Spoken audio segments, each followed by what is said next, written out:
Hello everyone and welcome back to the Common Sense Crypto channel. As with you always, this is Rich doing another video today on XRP. So I hope you're all having a wonderful day today wherever you are in this great world.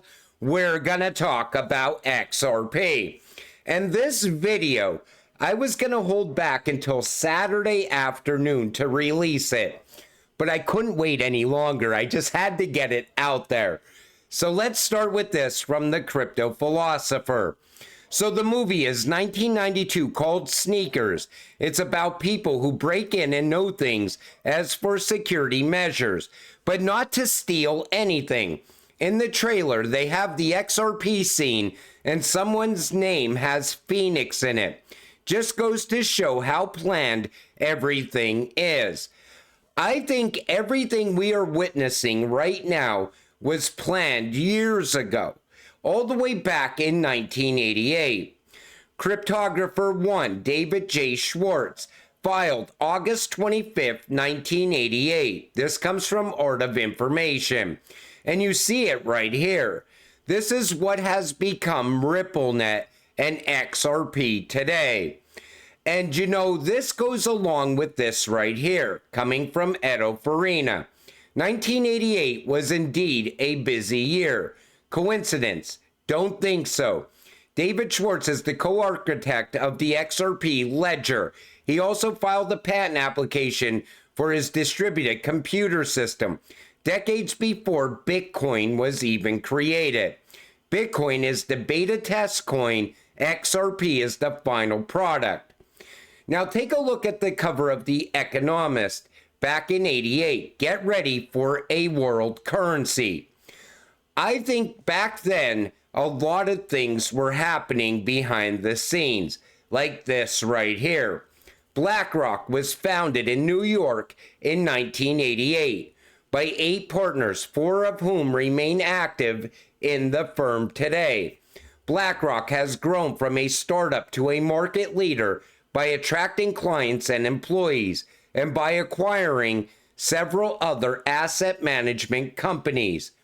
Now, this was formed in 1988, the same year that this patent was released, and the cover of The Economist showed, "Get ready for a one world currency." I think BlackRock might be a shell company created by the elites of the world. Then there's this, and I shared this with you before. Former threat advisor to the White House, CIA, and the Pentagon, Jim Rickards explains how Project ICE-9, which is code for the financial reset, is being readied by BlackRock and other financial institutions to facilitate the New World Order. This is definitely worth a listen. Again, take a listen to what they have planned for the future of BlackRock. So what did these elites want from your contact at BlackRock? Basically, they want to classify BlackRock as too big to fail. The technical term is Systemically Important Financial Institution, or SIFI. That designation normally applies to banks, such as Bank of America. If your bank gets the SIFI label, it means the government will bail you out first in a crisis. But it also means you must turn over control of your bank until the crisis subsides. In this case, they're trying to reclassify BlackRock, an asset manager, as too big to fail. If they succeed, they'll be able to freeze BlackRock when the crisis hits. BlackRock clients won't be able to sell. They won't be able to buy either. Their accounts will go dark indefinitely.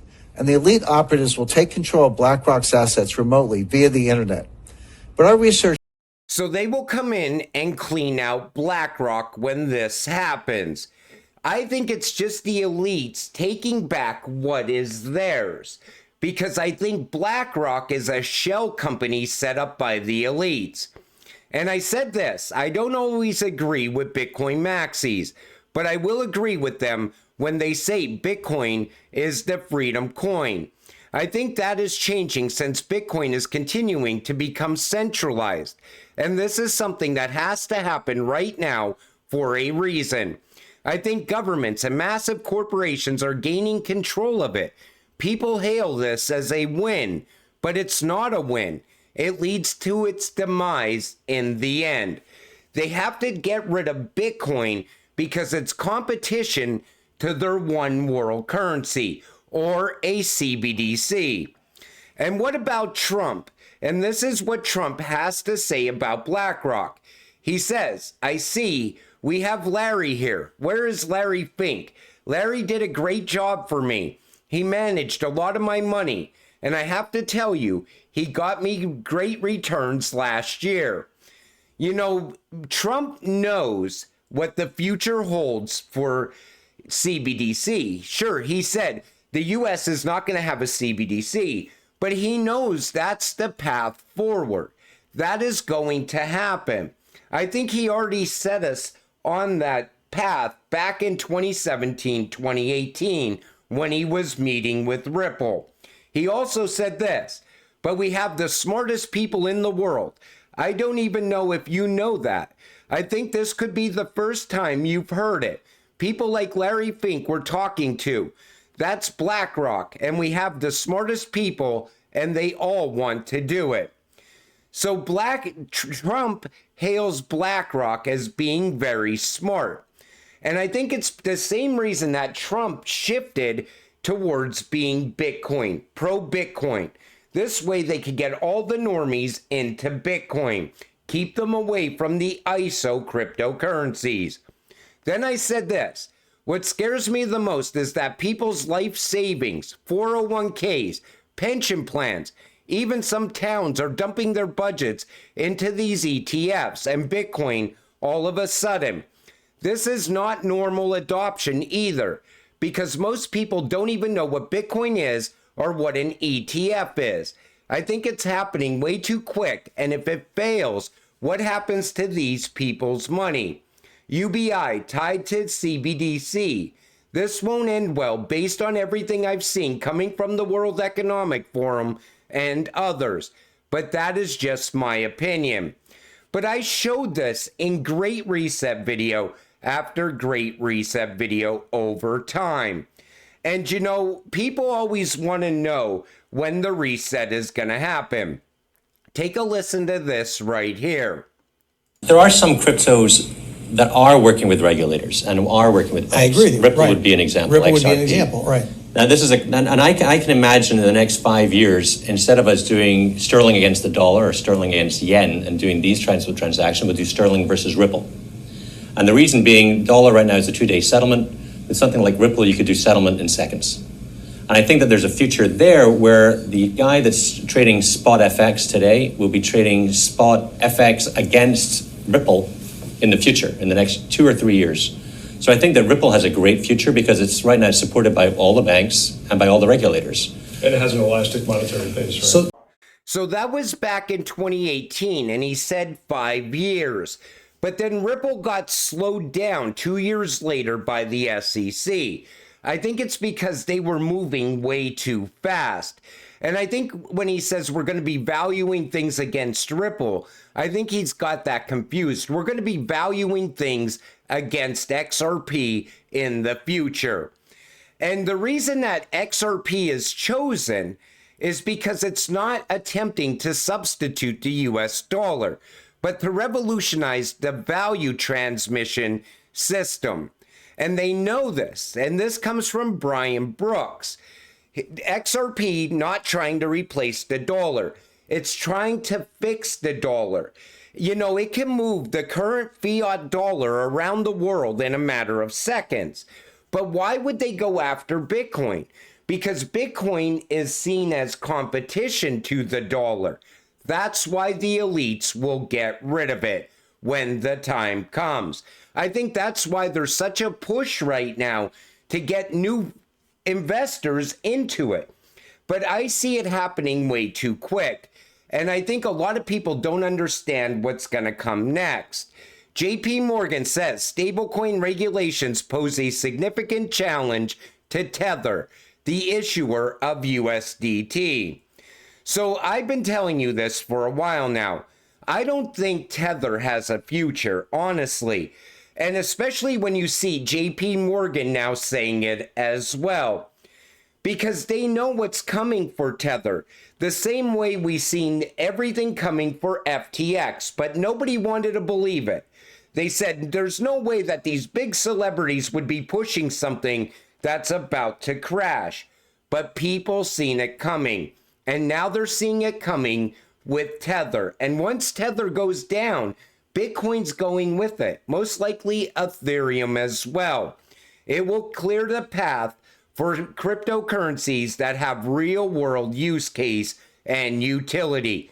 I think Tether is going to be collapsed out by design. I think they're going to force it to happen. So that's my thoughts on that. What are your thoughts on it? Definitely put it in the comments section down below. But I think what we're seeing play out now started all the way back in 1988. And I think BlackRock, like I said, was set up to fall at some point all along. XRP community leaders urge caution amid Ripple RLUSD excitement. Now, I see a lot of people talking about this. That stablecoin is not even live yet, but there's people out there saying you could get early access to it. There's no early access to Ripple's RLUSD. And I even think the name of that cryptocurrency is, the name of that stablecoin happened for a reason as well. Real US dollar. I think RLUSD may become the US CBDC at some point. And that could be another reason why they're clearing the path for it with the fall of Tether. Then there's this, and a lot of people talk about this, and they urge me to talk about it all the time. NESARA. In October 2000, the National Economic Act, NESARA, was signed into law in the United States of America. It forgives all debt due to illegal banking and government activities, dissolves the IRS, and ends all income tax, creates fiat rate, non-essential new items only sales tax, food, medicine, and all used items will not be taxed, returns constitutional law to all courts and legal matters. My problem with this is that it sounds way too good to be true. And I even said, this is the one thing I just can't bring myself to believe, because our government is way too corrupt to ever let this happen. I think we will have the Great Reset instead, honestly. Just my opinion. And that's why I invest in crypto, to beat the system at their own game. It would be great if this was put in place, but our government is way, way too corrupt to ever have something like that put in place. Boom, XRP hitting $10,000. Pundit outlines the key event that could trigger a massive rally. So they're tying this to T-bills tokenization now. This is going to become the new hype of the day, because I see more and more people talking about this. Is this going to get us to a 10K XRP? I really don't know. Do I think XRP can achieve 10K someday? Absolutely. Because I think the sky is the limit when it comes to XRP. Especially once they have CBDCs put in place all around the world. And XRP is moving CBDC from one country to another. Plus, they want to tokenize everything around us at some point. According to the World Economic Forum, the tokenization market alone is going to be $867 trillion. So even if a fraction of that ended up on the XRP ledger, and XRP is moving that value, yes, I do believe 10K is achievable. But I don't think we will see that until most likely after 2028, 2029. Before that, I definitely think we will see 3 digits plus for XRP. And that's also why I'm always urging you to stay patient, stay positive, and let's get rich together. With that said, I'm going to wrap up this video. I want to thank you all for watching. I appreciate all of you. I'll see you in the next one. Have a great night.